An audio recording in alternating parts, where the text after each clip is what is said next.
Olá, eu sou Daniele Cardoso de Oliveira, mestranda do Programa de Pós-Graduação em Educação da UniOeste, campus de Francisco Beltrão, e estou sob a orientação do professor e doutor Carlos Antônio Bonamigo.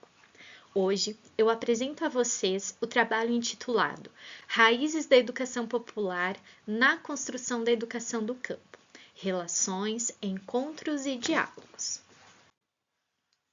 Nós partimos do pressuposto que, historicamente no Brasil, a educação foi em suma um direito negligenciado pelo Estado, sobretudo as camadas populares. Acontece que a sistematização do saber no nosso país não se deu de forma igualitária, mas sim excludentes. Ao pensar as políticas sociais, econômicas e, sobretudo, de educação, nós percebemos que elas nunca foram feitas e pensadas para o povo e com o povo. Nesse sentido, a educação popular e a educação do campo se constituem enquanto um levante contra os ideais da hegemonia do capital e apontam para as contradições existentes no bojo da sociedade capitalista. Desvelam seus limites ideológicos, políticos, econômicos e culturais. E é nesse sentido que o nosso trabalho tem o objetivo de analisar a relação estabelecida na construção de raízes entre a educação popular e a educação do campo. Ou seja, nós buscamos entender qual que é a relação que se estabelece entre a educação popular e a educação do campo. Em que medida a educação popular influenciou na construção dos referenciais do que hoje nós conhecemos enquanto educação do campo? E, por fim, qual é a concepção de educação ou formação que contempla o projeto de educação popular e a educação do campo? Para isso, nós usamos uma abordagem bibliográfica, um estudo bibliográfico das concepções de educação popular e educação do campo, entendendo as suas especificidades e quais são as relações e encontros que se estabelecem entre elas. Para isso, utilizamos autores clássicos, como Freire, um grande teórico e referencial da educação popular no Brasil, Arroio, para discutir a educação do campo, Paludo, para reforçar a concepção de educação popular apregoada por Freire, Stedley, para problematizar a questão da terra no Brasil, haja vista que a relação estabelecida com a terra e com a divisão de terra e a expropriação dos camponeses está intrinsecamente relacionada ao processo de construção da educação do campo. Ou seja, não tem como falar de educação do campo sem falar do desenvolvimento do campo brasileiro. Nós começamos então apresentando qual é a concepção de educação popular. Segundo Paludo, a educação popular é um campo de conhecimento e uma prática educativa que se constitui enquanto um exercício permanente de crítica ao sistema societário vigente. Da mesma forma, Freire, precursor da educação popular no Brasil, vai dizer que a educação popular trata-se de um nadar contra a correnteza na sociedade capitalista. Ou seja, ela vai contra a separação existente entre o ensino dos conteúdos e o desvelamento da realidade existente. Freire, em seus estudos e produções, vai fazer uma grande crítica àquilo que ele chama de educação bancária, a educação estabelecida por meio das classes sociais, que faz com que uma classe subordine a outra, ou seja, as elites sobre a classe dominante, os oprimidos e excluídos, qual o papel deles como sujeitos de educação? É isso que Freire vai problematizar e para isso que vai se estabelecer a educação popular, enquanto uma defesa do atendimento às camadas populares e ao direito da educação. Então, a educação popular ela vai se firmando com o passar dos anos enquanto uma teoria e prática educativa alternativa às pedagogias e às práticas tradicionais e liberais existentes, que estavam e estão a serviço da manutenção das estruturas do poder político da classe dominante.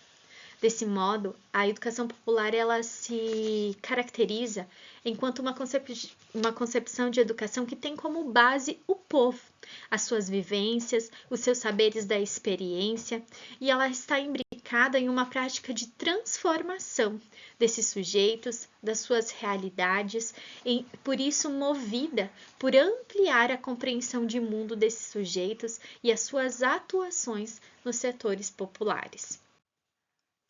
E é desse movimento educativo e político da educação popular que a voz dos povos do campo também começam a ganhar força.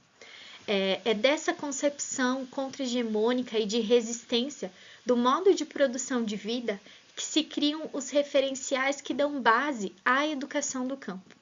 É a luta dos movimentos sociais populares de onde vai emergir a defesa por uma educação do e no campo, contra o estabelecimento dos referenciais baseados no latifúndio, no sistema econômico legitimado pelo capitalismo no campo, e a defesa por uma educação que atenda os sujeitos que vivem no campo, que vivem do campo e que necessitam, sim, permanecer no seu local de vivência, estabelecer uma relação com a terra, com a cultura, com os saberes constituídos historicamente das suas experiências.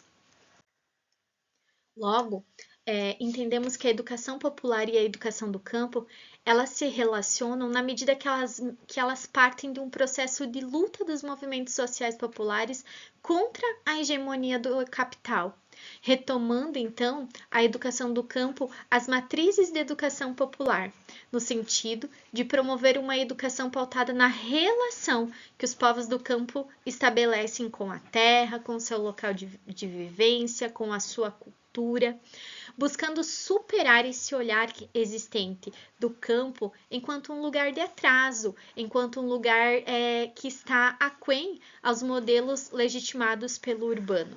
Né? Realizando sim o resgate dessa cultura camponesa. E nesse sentido, Arroio vai falar que Paulo Freire ele não inventa um modo de ensino, uma prática educativa. Ele não nos ensina como educar os sujeitos das classes populares, e sim, ele vai nos apresentar como esses sujeitos se educam, né? Como eles se educam na relação que eles estabelecem com o seu local de vivência. Nesse sentido, quando nós nos colocamos a pensar qual é a concepção de educação ou de formação que contempla o projeto de educação popular e, em seguida, o projeto de educação do campo, certamente nos fica claro que se caracterizam ambos enquanto um projeto de libertação. Haja vista que a forma de ser do campo, suas relações sociais, produtivas, elas se relacionam com uma educação que tem relação dialética, que é a vivência, que produz o saber da experiência e, consequentemente, esses povos se educam nesse movimento. A busca pela formação com vistas à emancipação proposta pela educação popular, ela se constitui enquanto referencial base na educação do campo e enquanto uma ruptura com a sociedade capitalista, na perspectiva de uma formação omnilateral.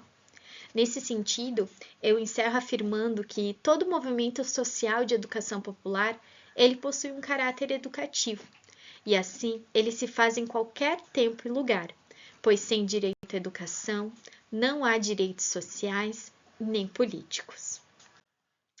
Agradeço à Universidade Estadual do Oeste do Paraná de Francisco Beltrão, ao Programa de Pós-Graduação em Educação da UniOeste, pela oportunidade de qualificação pessoal e profissional. Agradeço a todos que me assistiram nesse momento, meu muito obrigada e fico aberta a perguntas, dúvidas e sugestões. Um abraço.